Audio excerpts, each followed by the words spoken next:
reasonable price, along with some very strong neodymium magnets. Together they behave in strange ways. Copper is not magnetic, so they don't exactly attract each other, but at the same time this magnet doesn't seem to want to slip off very quickly. It drags across the plate slowly, like it's moving through a thick fluid. It's even more interesting if I drop the magnet on the plate. It slows down mid-air and gently floats to the surface. So if the copper is not magnetic, something else must be causing this. And many of you probably already know the answer has to do with electricity. When a magnetic field moves through copper and many other metals, it causes electrons to reorganize themselves and flow in a circular pattern perpendicular to the oncoming magnetic field. Of course, the electrons were perfectly happy being where they were before the magnet tried moving them around, and so they resist this movement by generating a temporary magnetic field of their own. There's no attraction or repulsion, just resistance to change. One way that we can prove this resistance is due to the flow of electricity is by replacing the copper plates with a copper coil. This coil of wire is not connected at the ends, and so it does not form a complete electrical circuit. If we tried to make electrons flow around this coil, they would have nowhere to go, and we can tell this is the case because when I drop a magnet through the center, there is no resistance. It falls through the coil as if it were not even there, no slowing down at all. If the resistance to movement we saw with the copper plate was an inherent property of copper, nothing to do with electricity, the magnet should still slow down, even with a disconnected circuit. When I do connect the two ends of the copper wire, now the magnet pauses as soon as it reaches the coil, and it takes a moment to make it all the way through.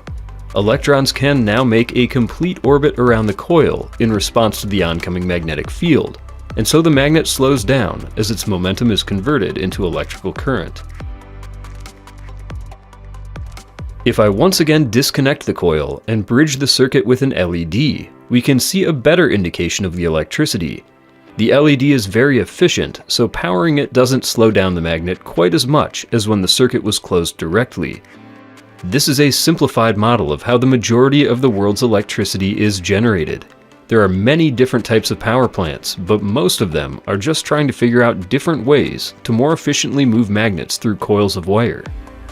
Now back to the copper plates, we can't so easily get electricity from these like we can from a coil, but the electrons are still flowing and cause very heavy resistance to a strong magnet.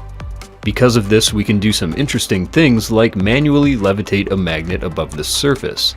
I'm doing this by holding a second magnet underneath the plate. It's not easy to make a magnet float in this way, but it is fun to practice. I found that using a very wide magnet on top and a smaller magnet underneath is the most controllable setup. I made a small stand to hold my copper plates out of wood and acrylic glass. The resistance to movement caused by the electrical inductance in the copper is the only reason this levitation is possible. On a surface without this property, a magnet will fly right off the side as soon as you try to lift it with a second magnet. Despite the resistance that we've seen to change, magnetic fields pass right through copper as if it were not even there, as we can see by how I'm able to rotate this small cube magnet from a long distance away, even with the copper plate separating the magnet in my hand. Replacing the disc magnet with this smaller cube in the earlier setup allows me to walk it across the surface like a little robot, and the motion damping provided by the copper gives me very precise control.